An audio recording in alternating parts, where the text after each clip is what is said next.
योगी आदित्यनाथ देश के अकेले ऐसे मुख्यमंत्री हैं जिनका अपने प्रदेश के बाहर भी बहुत सम्मान है, आदर भाव। और ये वह श्री महंत हैं, पीठाधीश्वर हैं गोरखपीठ के, ये तो एक भाव है ही है, लेकिन उन्होंने जो सुशासन और संस्कृति से एक छवि बनाई है उसके प्रति भी उनके एक आकर्षण का भाव, एक सम्मान का भाव पूरे देश में है।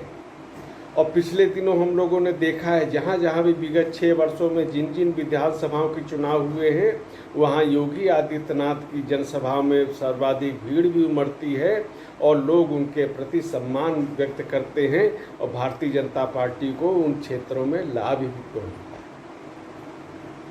विपक्ष के कई दल ऐसे हैं जहाँ पे जो उनके मुख्यमंत्री हैं और राष्ट्रीय अध्यक्ष भी हैं, लेकिन अपने प्रदेश के बाहर उनका कोई महत्व नहीं होता है, उनके नाम पे कोई वोट नहीं देता है। ये मैं चर्चा इसलिए कर रहा हूँ कि किस प्रकार रजनीकांत जो तमिलनाडु के बहुत ही प्रसिद्ध अभिनेता हैं, पूरे भारत उनको जानता है और उनके प्रति एक उनकी कला से प्रभावित भी होता है। रजनीकांत लखनऊ आए थे अपनी फिल्म जेलर की स्क्रीनिंग के लिए, वो योगी आदित्यनाथ से मिलने जाते।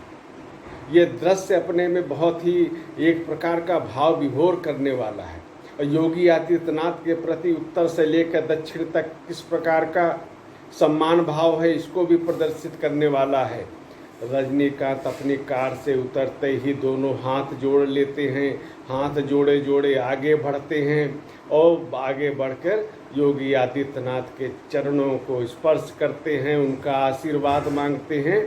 तो ये एक दृश्य जो ऐसा था, ये निश्चित ही बहुत ही भाव विभोर करने वाला दृश्य था और ये दुनिया में इसकी चर्चा भी।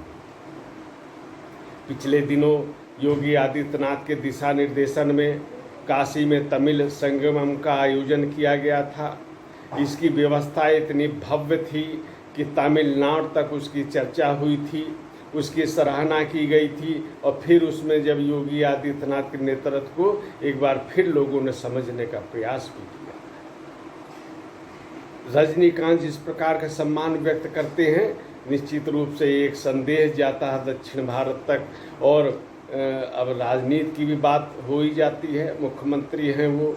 रजनीकांत ने अपनी एक पार्टी बनाई थी, वो राजनीति में भी थे, लेकिन उन्होंने 2021 में अपनी पार्टी को भंग भी कर दिया था।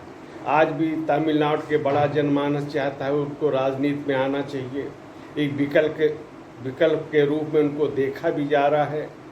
क्या होगा ये निर्णय उनको करना है, लेकिन इस समय जो उन्होंने सम्मान का भाव योगी आदित्यनाथ के प्रति दिखाया है, ये निश्चित ही बहुत ही एक अच्छा संदेश देने वाला साबित हो रहा है, इसमें कहीं कोई संदेह नहीं है। उन्होंने जेलर फिल्म के लिए ईश्वर का धन्यवाद दिया कि इतना वो अच्छे ढंग से उसका प्रदर्शन हो रहा है, लोगों का उसको देखने के बाद एक अच्छी प्रतिक्रिया व्यक्त कर रहे हैं, ये बात है। डिप्टी सीएम केशव मौर्य ने भी ये फिल्म देखी, उन्होंने कहा कि ये रजनीकांत की जो फिल्म है वो निश्चित ही एक लोगों को प्रभावित करती है, उनका जो अभिनय क्षमता है, उनका जो कुशलता है वो सराहनीय है। इस प्रकार की उन्होंने सराहना भी की है। तो कुल मिला के ये लगता है कि ये दूसरी बात जो योगी आदित्यनाथ ने फिल्म सिटी का निर्माण का जो कार्य प्रारंभ किया है, उसकी सराहना भी केवल मुंबईया फिल्म तक ही नहीं, जगत तक ही नहीं, बल्कि दक्षिण भारत में जहाँ जहाँ फिल्में बनती हैं उन सभी जगह उनकी चर्चा है, बड़ी सकारात्मक चर्चा है।